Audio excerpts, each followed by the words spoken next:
అందరికీ ధన్యవాదాలు. సో జరుగుతున్నది ఏంది, జరిగింది ఏంది అన్నది నాకంటే ఎక్కువగా ఇక్కడ ఉన్న ఓపీడీఆర్ పెద్దలు ఎవరైతే ఉన్నారో వాళ్ళే చాలా బాగా ఎక్స్ప్లెయిన్ చేయగలరు. ఎందుకంటే వాళ్ళు కోర్టు కేసులు, ఈ విషయాలు ఇవన్నీ కూడా వాళ్ళు ఫాలో అప్ చేస్తున్నారు కాబట్టి ఎవ్రీ డే. మేము కూడా న్యూస్లో భాగంగా ప్రతిదీ ఫాలో అప్ చేస్తున్నాం, తెలుసుకునే ప్రయత్నం చేస్తున్నాం. ఇంకా అక్కడున్న బాధితులని అప్రమత్తం చేసే ప్రయత్నం చేస్తున్నాం. ప్రభుత్వాల మీద మా వీడియోలతో కొంత ఒత్తిడి పెంచే ప్రయత్నం చేస్తున్నాం. అంటే ఇష్యూని లైవ్లో ఉంచడానికి మా వంతు ప్రయత్నం జరుగుతుంది. సో ఈ ఖమ్మం వెలుగుమట్ల భూ బాధితుల విషయంలో, ఈ మొత్తం సమస్య విషయంలో ఇప్పుడు జరుగుతున్న ఈ రౌండ్ టేబుల్ సత్యాలు, అసత్యాలు, అర్ధ సత్యాలు. సత్యం ఏంటి? ఒక సత్యాన్ని అందరూ పక్కన పెడుతున్నారు, మేము తప్ప, అంటే ఇక్కడ ఉన్న వాళ్ళు తప్ప. బయట మేము కొట్లాడుతున్నామని చెప్తున్న వాళ్ళు కూడా, మాట్లాడుతున్నామని చెప్తున్న వాళ్ళు కూడా ఆ సత్యాన్ని పూర్తిగా విస్మరిస్తున్నారు. అసలున్న భూదాన్ భూమి ఎంత? అక్కడ 62 ఎకరాల 7 గుంటల భూమి. ఈ విషయాన్ని చాలా గట్టిగా చెప్పడానికి చాలా మంది నిరాకరిస్తున్నారు, అబద్ధాలు ఆడుతున్నారు. లేదు 32 ఎకరాలే అంటున్నారు. మేమే పోరాడుతున్నాం అంటున్నారు, మళ్ళీ 32 ఎకరాలే అంటున్నారు. ఇది ఎట్లా? 62 ఎకరాల 7 గుంటల భూమి ఇది భూదాన్ భూమి అని చాలా స్పష్టంగా 1954 ఖాస్రా పహాని చూస్తే అర్థమవుతుంది. ఇప్పటికి కూడా కలెక్టర్ కానీ, అక్కడున్న జాయింట్ కలెక్టర్ కానీ ఈ విషయాన్ని చెప్పడానికి నిరాకరిస్తున్నారు. మళ్ళీ అదే 30 ఎకరాలు 32 ఎకరాల గురించే చెప్తున్నారు.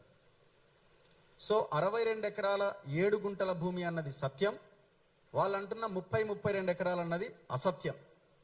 సో ఈ విషయాన్ని మనం చాలా బలంగా ప్రజల్లోకి తీసుకెళ్లాలి, ప్రభుత్వం మీద ఒత్తిడి పెంచాలి, దీనికి కట్టుబడి, దీనికి స్టిక్ ఆన్ అయ్యి చాలా గట్టిగా ఫైట్ చేయాలి. ఎందుకంటే ఆ 30 ఎకరాలు ఎవడి చేతిలో పెడతారు? ఆల్రెడీ ఆ 30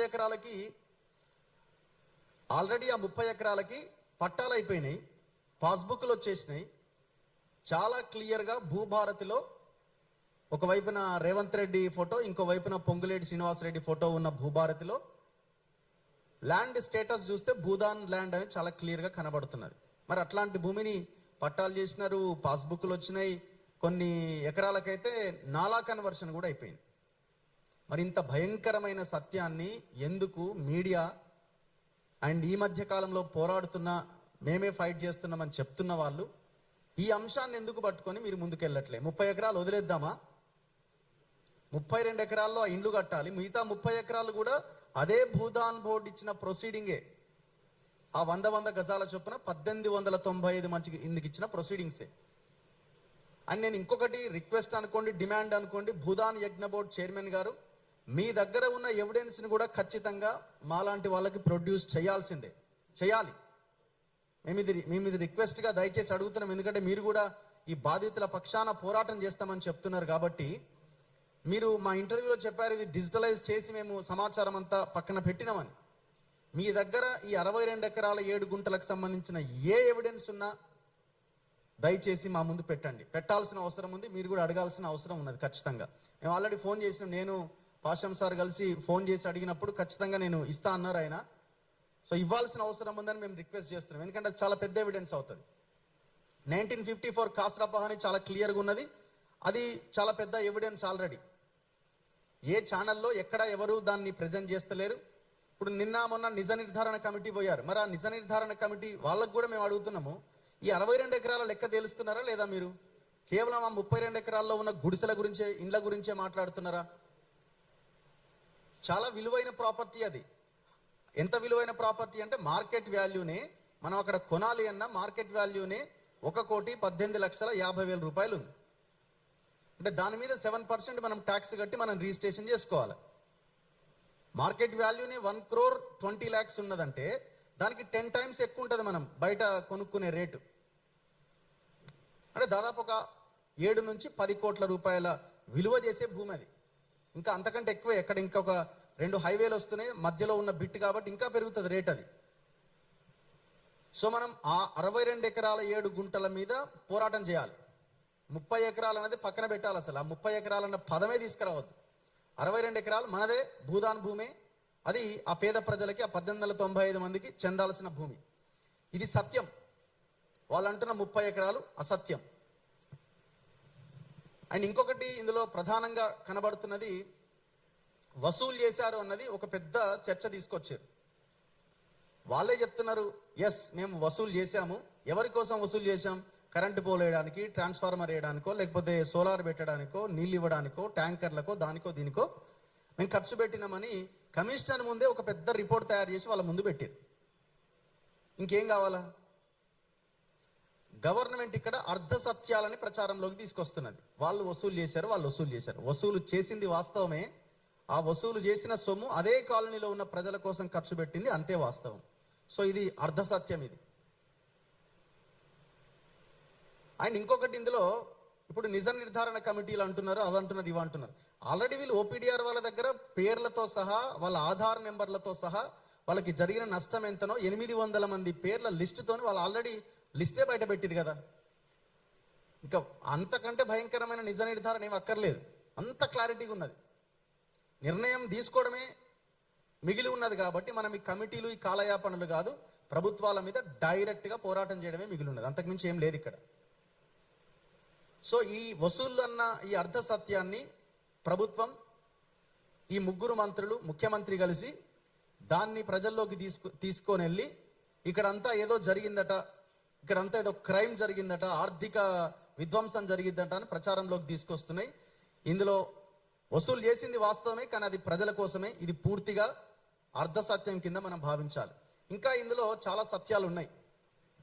వీళ్ళు పోరాటం చేసింది, ఇప్పుడు ఎవరైనా కూడా మనం దోపిడీ చేయాలంటే 9 ఏళ్ళుగా వాళ్ళతోనే నిలబడి ఫైట్ చేసే సిచ్యువేషన్ ఎందుకు వస్తుంది? 9-10 ఏళ్ళుగా వాళ్ళతోనే ఎందుకుంటారు? దోపిడీ చేయాల్సినోడు సమయం చూసుకుంటాడు, కావాల్సింది వస్తుంది, అవతల పడతాడు. అంటే నేను ప్రత్యక్షంగా చూసిన, అంబేద్కర్ భవన్ దగ్గరికి వెళ్ళినప్పుడు ఒకరిద్దరు ఓపీడీఆర్ వాళ్ళు అక్కడికి వచ్చారు. వాళ్ళు ఒకరిద్దరు తిడుతున్నారు వీళ్ళని. ఎందుకు తిడుతున్నారు అంటే, మీరు ఎక్కడ పోయారు, మీరు ఎందుకు అంటే, వాళ్ళ బాధలో వాళ్ళు ఉన్నారు. మీరు ఎందుకు రాలేదు, కూలగొట్టినప్పుడు ఎక్కడ పోయారు అని వాళ్ళని నానా మాటలు అంటున్నారు. అందులో కొంతమంది గవర్నమెంట్ కి సంబంధించి అటువైపు ఉన్న వాళ్ళు కూడా వీళ్ళని అటాక్ చేసే ప్రయత్నం చేస్తున్నారు. అయినా కూడా వాళ్ళు కదలకుండా అక్కడే నిలబడి వాళ్ళు చెప్పేది వింటున్నారు, వీళ్ళు మాట్లాడే ప్రయత్నం చేస్తున్నారు తప్ప అక్కడి నుంచి వాళ్ళు వెళ్ళిపోలే.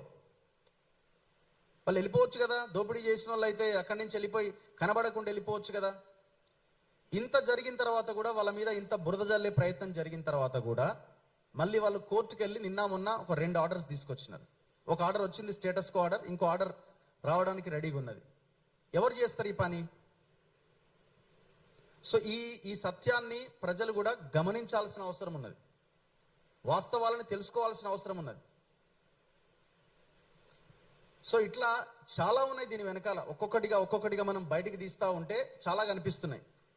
పూర్తిగా అవాస్తవాలు, అందులో సత్యాల్లో ఇంకొక ప్రధానమైనది ఏంటంటే, ఆ 30 ఎకరాలు లేపేసినారు ఆల్రెడీ డిసైడెడ్. ఇవాళ పొంగులేటి శ్రీనివాసరెడ్డి నాకు సంబంధం లేదు, నాకు తెలియదు అనేది కూడా పూర్తిగా అసత్యం. ఆయనకు తెలిసే జరిగింది. అక్కడ జాయింట్ కలెక్టర్ కొంత హుషారైనట్టు ఆయన, ఒక శ్రీనివాసరెడ్డి ఆయన ఒక ఆయన ఉన్నాడు. ఇప్పుడు ఆ కలెక్టర్ చిన్నోడైపోయిండు, ఆయన చెప్పింది కూడా వినడానికి రెడీగా లేరు. ఒకవేళ వాళ్ళు చెప్పేది వినకపోతే ఆయన రాజీనామానైనా చేయాలి, నేను పని చేయనని చెప్పి లీవ్లోనే వెళ్ళిపోవాలి. ఆ పని ఆయన కూడా చేస్తలేడు. ఆ శ్రీనివాసరెడ్డి జాయింట్ కలెక్టర్ని ముందు పెట్టి కథ అంతా నడిపిస్తున్నారు ఈ ముగ్గురు మంత్రులు కలిసి. సో ఇన్ని విషయాలు ఇందులో ఉన్నాయి. ఆ 62 ఎకరాల 7 గుంటలు కాపాడాల్సిందే. మొత్తం 1895 మంది పేదలకి పట్టాలు ఇవ్వాల్సిందే. వీళ్ళు ఇంకొకటి ఏం చెప్తున్నారు, 311 మంది మేము పట్టాలు ఇచ్చేసినాం, పేదలందరికీ ఇచ్చేస్తున్నామని అంటున్నారు. నువ్వు 311 మందికి ఎందుకు ఇస్తున్నావు? కూలగొట్టినోడివి ఆ 311 మందికి ఇవ్వాల్సిన అవసరం ఏమొచ్చింది? నువ్వు తప్పే చేయలేదు కదా. అందరూ దొంగలే ఉన్నారు కదా, అందులో అంతా దోపిడీదారులే ఉన్నారు కదా. నువ్వైనా సెలెక్టెడ్గా ఏమైనా కూలగొట్టే ప్రయత్నం చేసినావా? లేదు కదా. అన్ని ఒకే లైన్లోంచి కూలగొట్టుకుంటూ వెళ్ళిపోయినావు కదా. అంటే మీరు తప్పు చేసిరా, దొరికిపోయినారు, మీరు డిఫెన్స్లో పడిపోయినారు, మీ దగ్గర ఆన్సర్ లేదు. సో ఇందులో ఇప్పటి వరకైతే గవర్నమెంట్ అనుకుంటున్నది ఇష్యూని ఏదో సార్ట్అవుట్ చేసి బయటపడాలని. వాళ్ళు అట్లా అనుకుంటూనే తప్పుల మీద మళ్ళీ తప్పులు చేస్తున్నారు. సో ఈ అంశం మీద బలమైన పోరాటం జరుగుతుంది. ఇట్లాంటి రౌండ్ టేబుల్లు, మీటింగ్లు మనం ఇలా నడిపిస్తూనే, లీగల్గా కొట్లాడుతూనే వాళ్ళని ఎక్స్పోజ్ చేస్తున్నప్పుడే సమస్యకు పరిష్కారం దొరుకుతుంది. Thank you very much. Thank you Raghu.